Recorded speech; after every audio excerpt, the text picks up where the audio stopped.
Hey Tubies, this is Bob Hickman. It's so good to be back with you. Well, I tell you, the letters are coming in as always, and I appreciate it.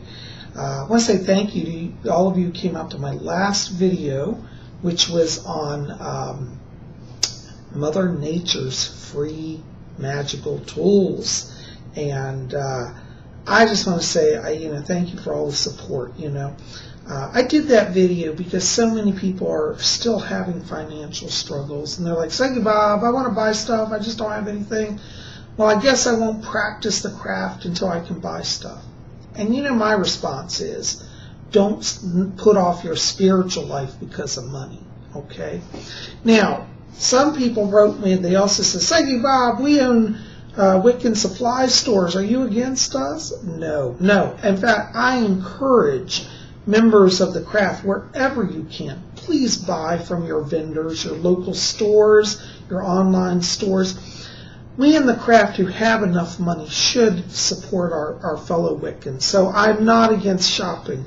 I just want to clarify that, because some people were writing me saying, "You don't want people to come to my store?" No. But I did that video for people who really can't even afford simple items. And it's a way to say, start your practice. Don't wait till you have money. It's not about money. For those of you who have money, I think you need to do some shopping too and help support our stores. Because there are a lot of things that you just can't make on your own so easily. Candles. I'd much rather buy candles than try to make candles. That's a big task. Chalices. Things like that I think you really do better to take the time to shop and buy. So just so you know, guys, I do encourage you. In fact, speaking of stores, one of the stores that I recommend is my favorite shop, RareWiccaSpells.com. And RareWiccaSpells.com is headed by Lady Angela McAllister. I'm going to put her link below to the store. And also, she's now started up her YouTube channel, which is Rare Wicca Spells here on YouTube. So I'm going to put the link to her YouTube channel. Check it out. She's just come out with a new video, and I think you're going to really like it. So check out that. Well, guys, letters are here. We're going to do all of that. But before we get into that, give me just a moment and let me attune to the spirit world.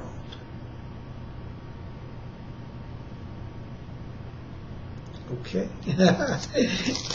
All right. Our first letter tonight is from Rebecca Joy, and she says, "Psychic Bob, are me or my fiance energy vampires?"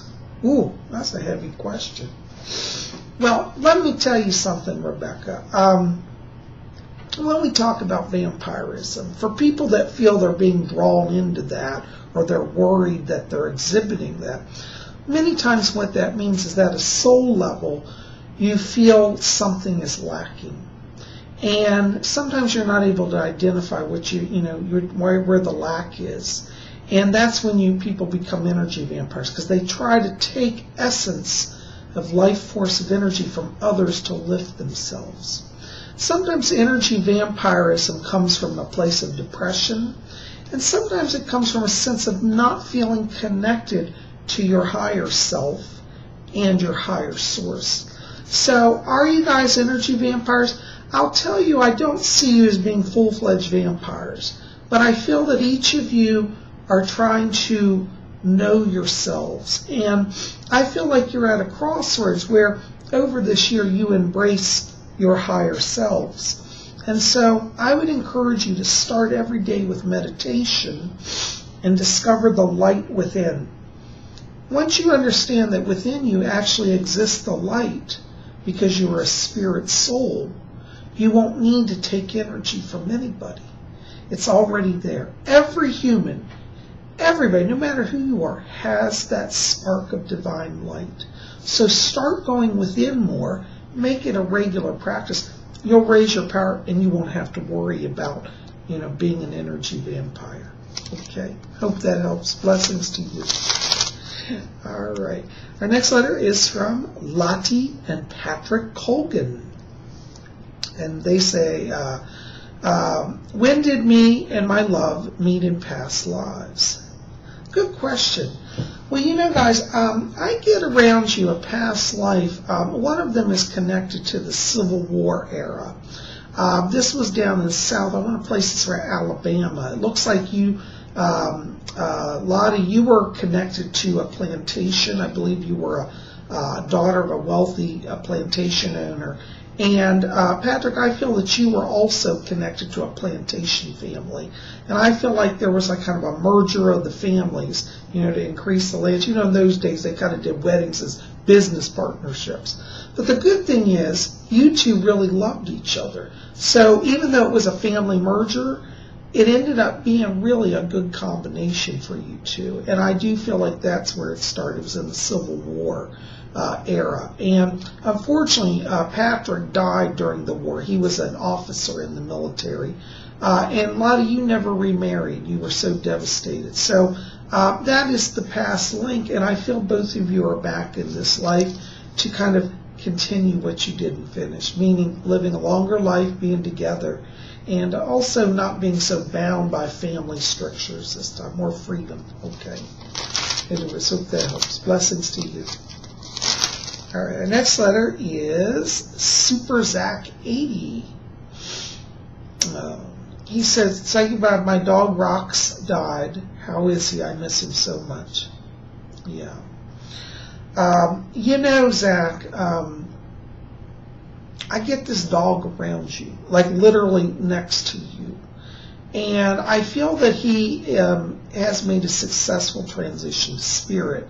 But it's interesting is he's literally worrying about you. And I also feel there's another family member, like a mother, like your mom, but he's around you guys regularly. And, you know, the wonderful thing when spirits and pets cross, their spirits are not bound in karma like humans. They're much more pure souls. So he's not trapped here. He's here by choice. And he goes back and forth between the spirit world and this world. But he's around you. I'd like you just to put out a bowl of water and tell him that you love him and that you miss him, and just talk to him. Because when you talk to them, they receive the message. And I can tell you he's at a place of peace. He's not suffering. But he wants you and your mom also to be in peace. And he's there to help you know that he's okay. I really get a sense also that you're actually going to hear a sound like it's like dog footprints going across that, like a kitchen floor, like linoleum, or some type of floor. I'm hearing literally footprints. So if you hear that, you're not crazy. I do believe he is around, and you are receiving that. So very, very interesting. I'm so sorry for your loss, but I want you to know he's in the light, and just talk to him.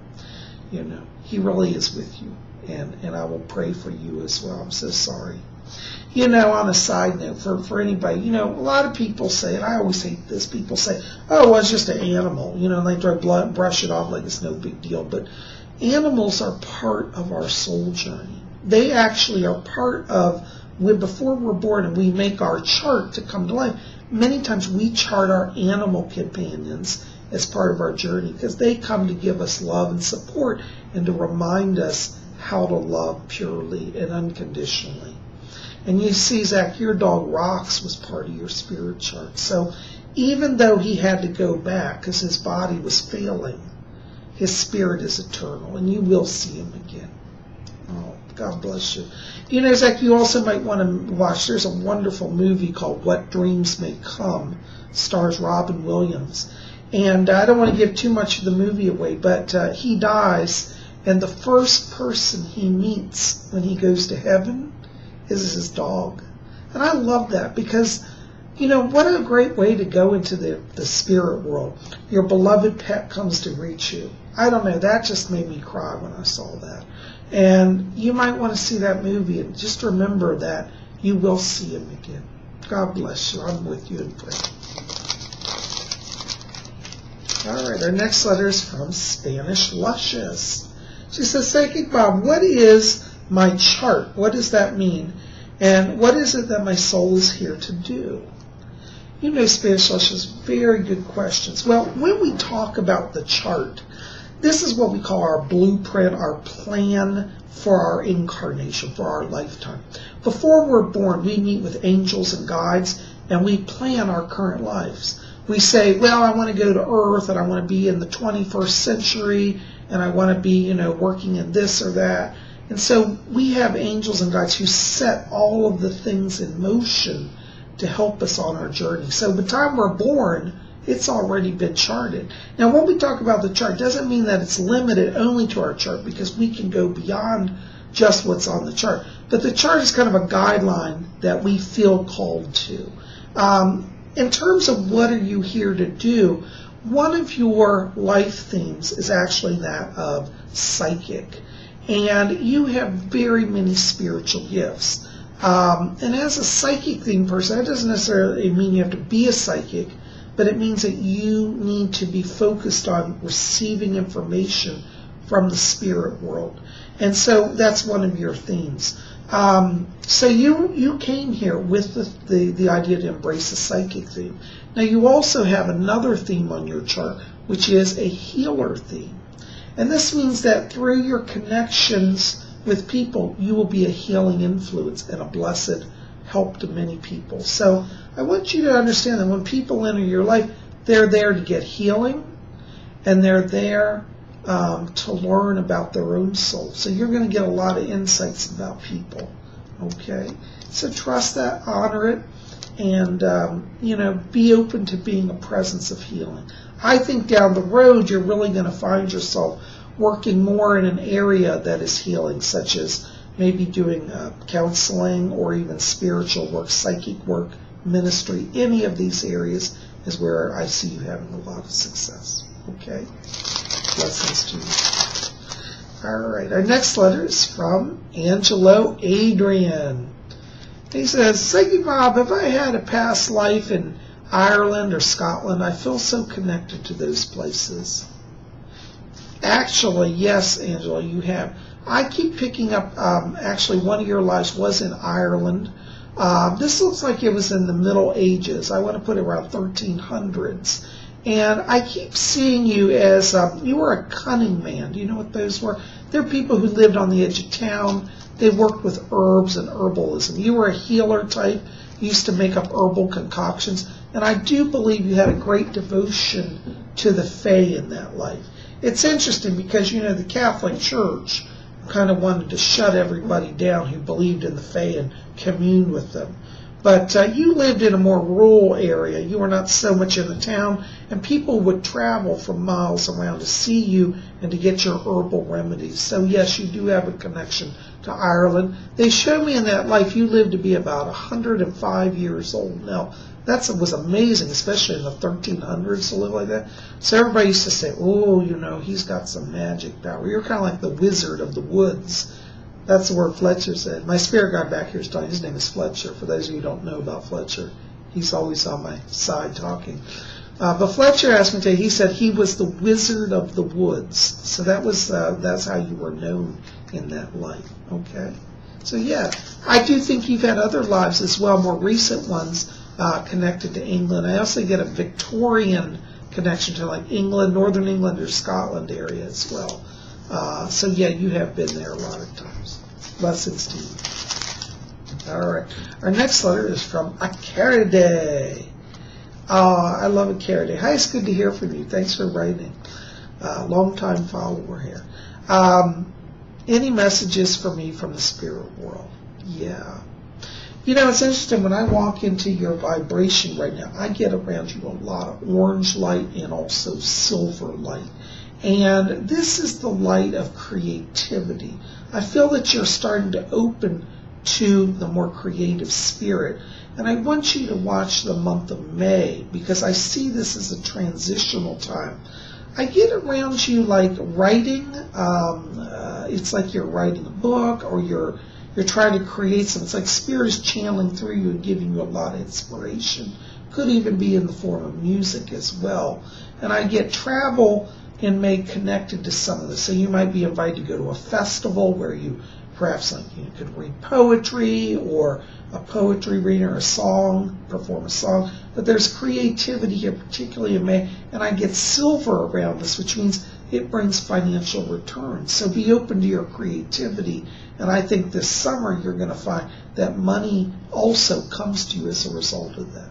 Okay, hope that helps. Blessings to you. Thanks for writing. All right. Our next letter is from Karen Ng, and she says, Psychic Bob, your beautiful spirit always makes me shine. Oh, that's so nice. And she said, you always make me smile. Oh, you are so sweet. Thank you. Well, you know, I got to tell you, Karen, you know, around you today, I keep picking up some angelic presences. And there's a lady who's around you named Lorraine. And it's interesting. She was a music artist in the 1950s. I don't think she was famous, but she was somebody who was like always on the edge of fame, like, you know, like I was all about to be the next Patsy Cline. And she said she's around you because she said, I want to inspire her and push her forward.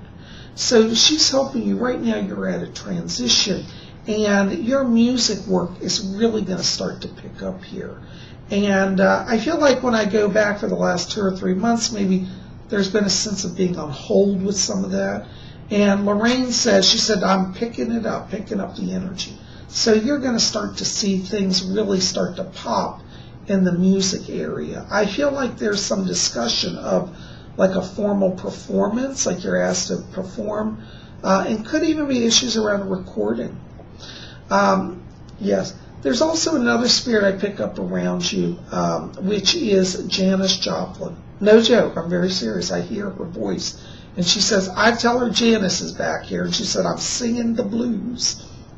And she says, I'm going to help her sing the blues. So she is working with you and asked me to bring her name also forward. So you've got Lorraine, who was from the 1950s, and Janis Joplin from the 1960s. So you got a powerful combo there. Be watching for a lot of transition and powerful growth in the next few months. Blessings to you. Well, guys, that's all the letters I'm going to get to today. Psychic Bob is on crunch mode. I tell you, I've been doing so many private readings. Thank you to all of you who've been calling from Instagram as well as YouTube. I love all of you. And if you want to get on my schedule, you know, for the phone reading or in-person reading, call me at my office, 571-483-2112. That's the number, and we'll get you on the schedule. Thanks so much for being here. And in the meantime, go over to Lady Angela's page. I'll put the link below for Rare Wicca Spells. See her YouTube video and also check out her store. And we're going to have more coming also in the next few weeks about the Order of the Purple Cord. And Lady Angela's going to be doing some work with that as well. So we'll have a lot more. For those of you who've been sending me letters, I'm a little behind. I am getting your letters. Don't worry, you're members. And I will get responses out to you, okay? I wasn't expecting such an influx. And I'm really thankful. So God bless all of you. You're part of the order. Don't worry. Just print out your certificates. We'll get you on the official rolls, okay? Thanks for being here. Love you guys. Blessings to you. Keep it here. Next week, we are going to have horoscopes for April. You don't want to miss that. And we'll have other wonderful magical videos as well as messages from the spirit world. Thanks for being here. Blessings to you all.